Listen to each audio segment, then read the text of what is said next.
Nasaan kayo? Ha? Where were you, mainstream media? Where were you, Makabayan Black? Where were you, Bayan? Where were you, mga Dilawan? Ha? Sumigaw ba kayo ng inhustisya? Sumigaw ba kayo na parang mga hayop kayo? Ha? Sumigaw ba kayo ng ganun? Nung nangyari ito? Wala.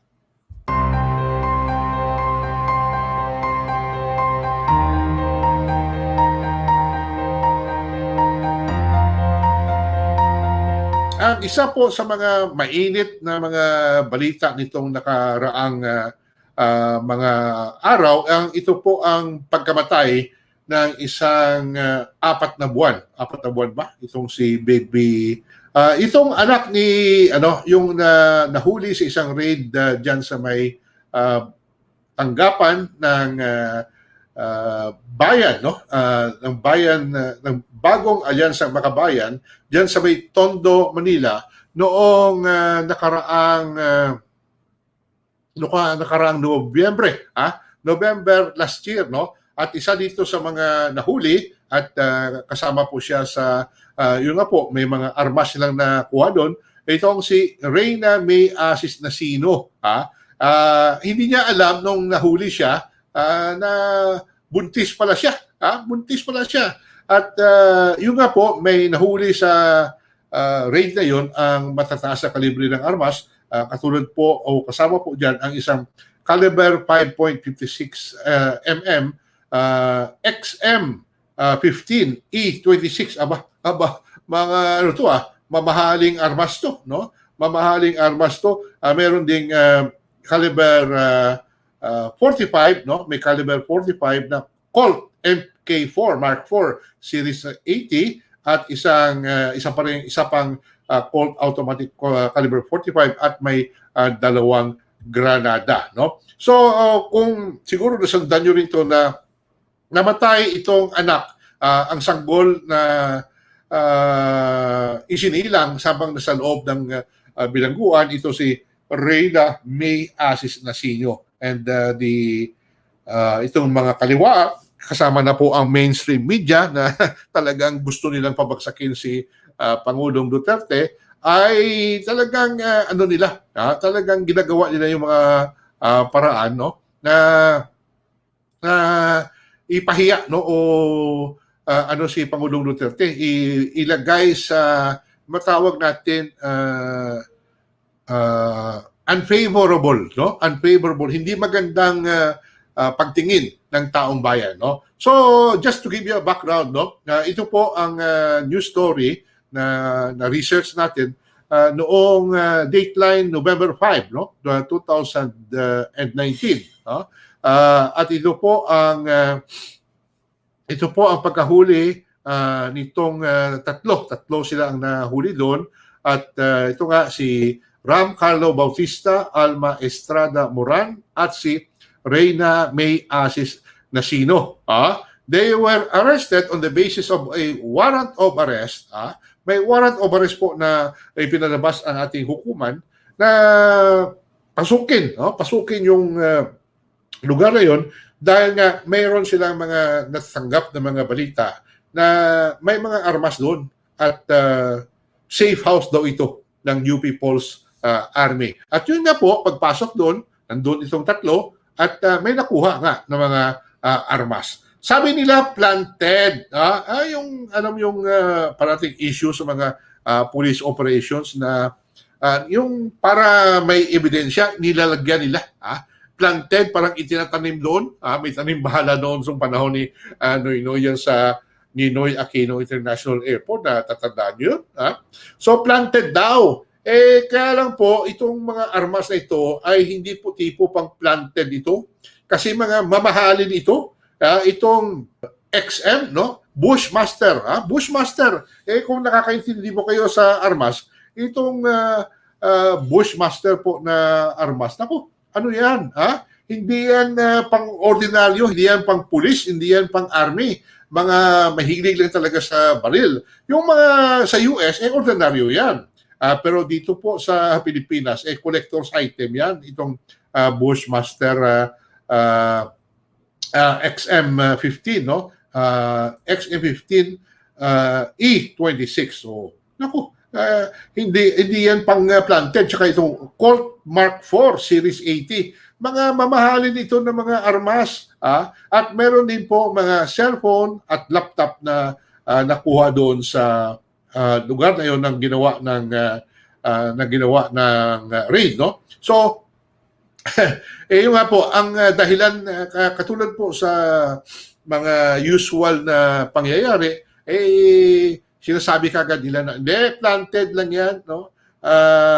Nilagay na lang din yan para ma-justify yung paghuli sa amin, no? Pero ito nga ang sabi ni General Sinas, na yung hepe ng ating National Capital Region Police Office, no, NCRPO, sabi niya, kung ikaw ba magtatanim, maganda nga ito, maganda nga ito, sabi niya. Sabi niya, magtatanim ka ba ng ganyang armas? Kung magtatanim ka, tanim ka dyan ng bulok na armas, para kung kailangan mo lang naman na tawag dito, na may ituturo ka na mga illegal na gamit, no, katulad ng armas, no. Ito, sabi ni General Sinas, no, they could always claim it. Madaling sabihin na nilegay lang yan. Sabi niya, kung katulad po ako, nakakaintindi ako sa armas. So ito rin ang tanong ni General Sinas. Magtanim ka ng M16 na Bushmaster, ilalagay mo dyan, at hindi mo na makukuha. You know how much is it? No? Yan ang sabi ni General Sinas. Exactly. Exactly what I asked. No? Magtatanim ka lang armas, Bushmaster. Yung Colt Mark Mark 4, no? MK4 Mark 4 yan. Series 80. Naku, mga ano yan, collector's item yan. So, ang nangyari na, di ba, na nabilanggo na sa may Manila City Jail, itong si Reyna May Asis Nasino. At hindi nga daw alam na buntis siya. Doon na lang daw nung ipinasa ilalim siya sa isang health examination, na doon natagpuan, ay buntis pala siya. Buntis pala siya, hindi niya alam. Hindi niya alam na buntis siya. Pero nung examine siya doon, buntis na pala siya. Okay. So nanganak siya, no? Nanganak siya habang nasa loob ng bilog. Siyempre, dito na sa ospital. Tapos nung nakalabas sa ospital, ay binalik diyan. Binigyan sila ng sariling kwarto diyan sa may Manila City Jail para naman maiba sila at mabigyan ng privacy at siyempre mabigyan din siya ng pagkakataon na mapangalagaan niya yung baby niya. Kaya lang, dumating ang punto na nagkasakit yung anak niya, yung sanggol niya.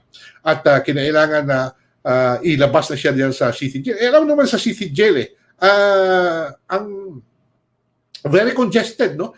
Very congested at kung may mga sakit yan, siyempre, sanggol yan. Kinakailangan ibigyan mo ng proteksyon yan. Hindi pwedeng nandiyan lang yan kasi madaling madaling mahawaan ng sakit habang nasa loob ng City Jail, no? Okay. So ipinalabas nila, no? Pinalabas ng mga otoridad para na masiguro na hindi ito mahawaan ng sakit habang nasa loob ng bilangguan ang kanyang ina, no? So after after 1 or 2 months, nagkasakit muli, no? Nagkasakit itong anak ni Reyna at dinala nga sa ospital at doon ay natagpuan ng mga doktor na meron siyang sakit na pneumonia. Pneumonia at sa masamang palad po, nakakalungkot nga po, pero namatay po. So, dito po nagkagulo-gulo, no? Dahil nga na namatay itong anak niya na si Baby River, yon.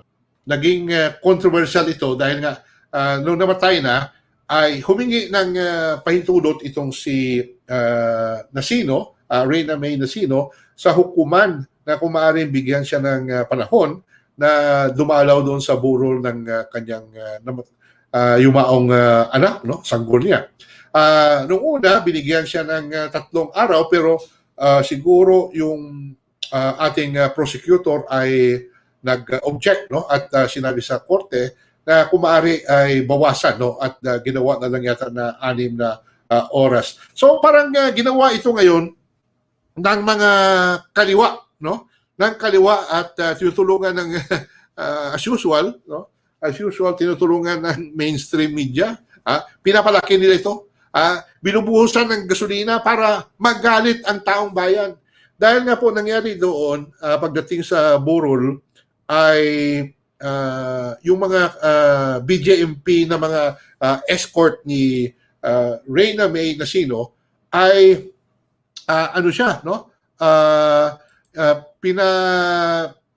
Pinatigil o pinaiksian ang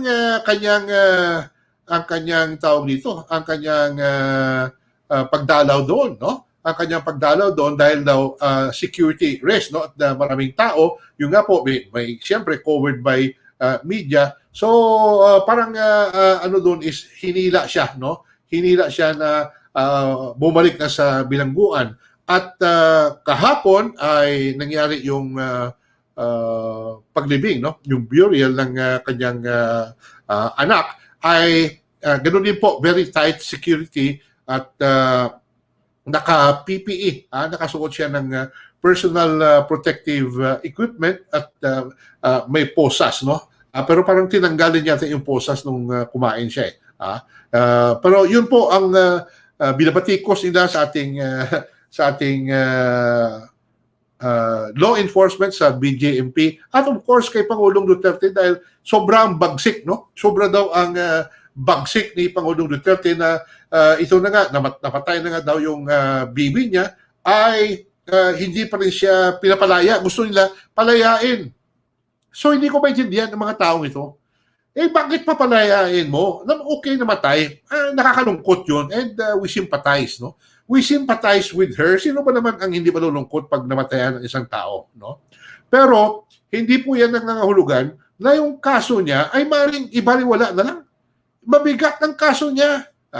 Mabigat ang kaso niya, illegal possession of firearms at mari pong meron pa itong mga violation of the kaya lang hindi pa siya sakop ng anti-terror law siguro dahil nangyari ito last year pa, no?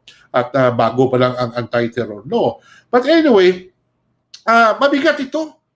And I'm sure na itong mga armas na ito ay mga kasangkapan nila para po sa pagtitulak ng CPP, NPA, NDF na pabagsakin ang gobyerno ng Pilipinas through armed struggle, ang paggamit po ng armas. Ang paggamit ng armas. So, ito nga, no, nakikita natin na ang dami naman lumalabas ng mga propaganda. Sinasamantala talaga nila ang mga ganito. Sabi nila walang paggalang ang gobyerno sa namatayan.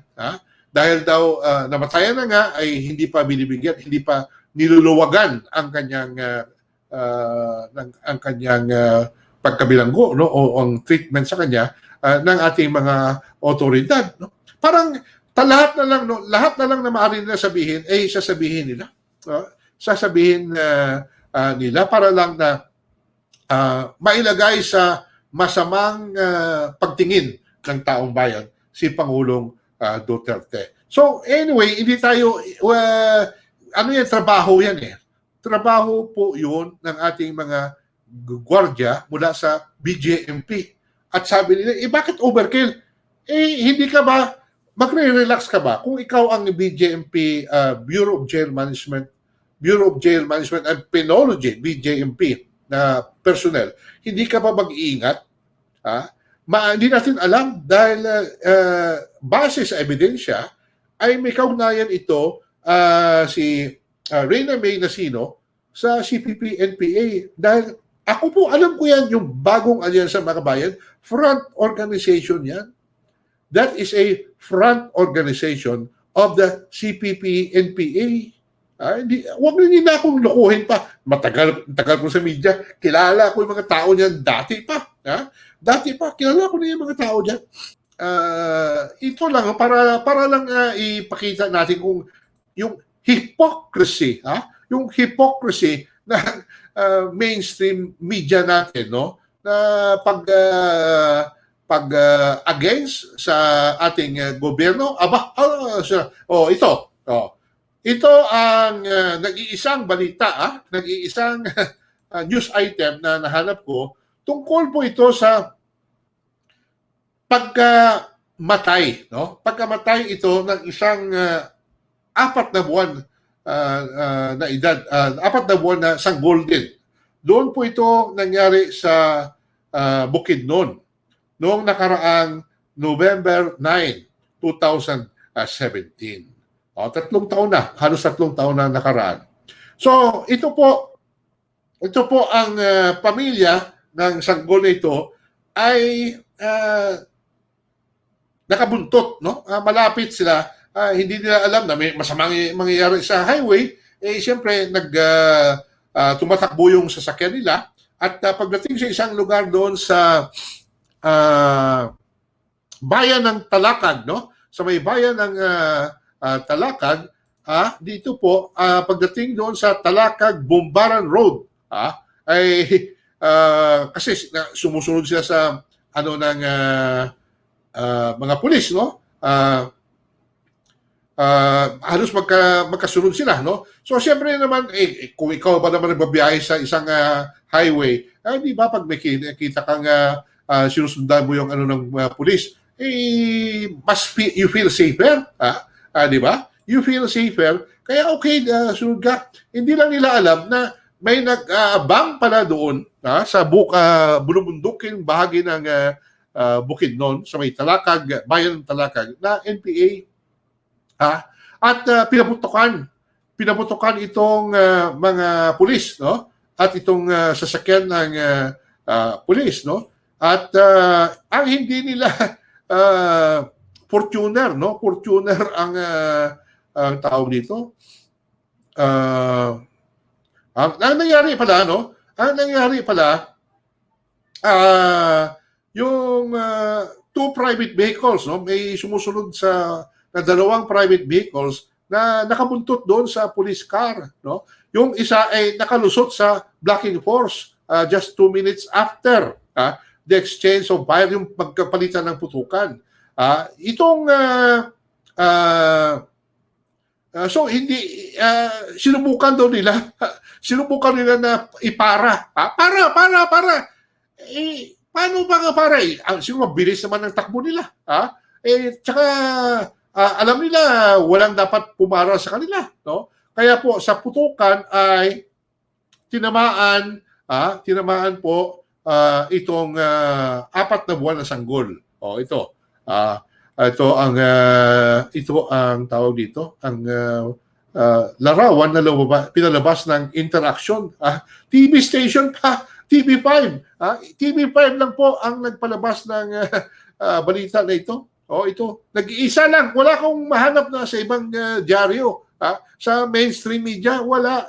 Dito lang po ito sa Interaction. Ang larawan na ito, isang kamag-anak ng sanggol, umiiyak, umiiyak habang hinawa ka, may dugo pa yung lampin, no? Ang lampin, ang blanket ng sanggol na ito na namatay, no? Namatay dahil po sa ginawang pagpamamaril ng CPP NPA. Ang NPA inamin, no? At humingi ng kapatawaran. Pasensya na kayo. Pasensya na kayo kasi ang bala naman pag magbakbakan, hindi yan naghanap kung sino na yung naka-uniforme o sino yung may baril. Pag nandiyan ka sa tawag na killing zone, no? Meron po yung kill zone sa mga military at sa NPA, yung ambush, may kill zone po dyan. Pag pumasok ka dyan sa tinatawag na kill zone, wala ka, no? Halos very, very minimal ang iyong pag-asa na maka-survive, no? Na makalabas yan ng buhay. So, inamin ng NPA.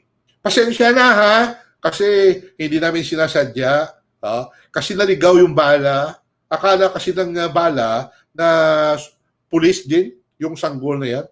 Parang gano'n, di ba? Pasensya. Pero anyway, my point is, nang mangyari ito, nung mangyari ito, bakit hindi ito pinalaki ng mainstream media? Bakit walang galit? Bakit walang galit na kumalat sa buong bansa? Bakit hindi ito pinalaki? Bakit hindi ito binuhusan ng gasolina ng mainstream media? Sabi niyo, gusto niyo katotohanan ang lalabas. Gusto niyo ang mga karapatang pangtao ay maproteksyonan. Ano ibig sabihin? Pag NPA may kagawa ng katulad nito, ito nga, NPA pumatay. Itong si Baby River namatay dahil sa pneumonia, dahil sa sakit. No? At tapos ito ngayon, pinapalaki nyo, malupit, no? Malupit, may mabagsik ang gobyerno Duterte dahil hindi pinaluwagan, no? Hindi pinaluwagan ang ano ng BJMP sa security nila dito sa kay Reyna May Nasino. Nasaan kayo? Where were you, mainstream media? Where were you, Makabayan Black? Where were you, Bayan? Where were you, mga Dilawan? Sumigaw ba kayo ng injustisya? Sumigaw ba kayo na parang mga hayop kayo? Sumigaw ba kayo ng ganun? Nung nangyari ito? Wala. All of you, tahimik kayo. Drilon, did you call for an investigation? Dahil, ano to civilian na, sanggol pa. Hindi nakatakas kapahamakan, hindi nakatakas sa kamatayan sa isang ginawang ambush ng NPA.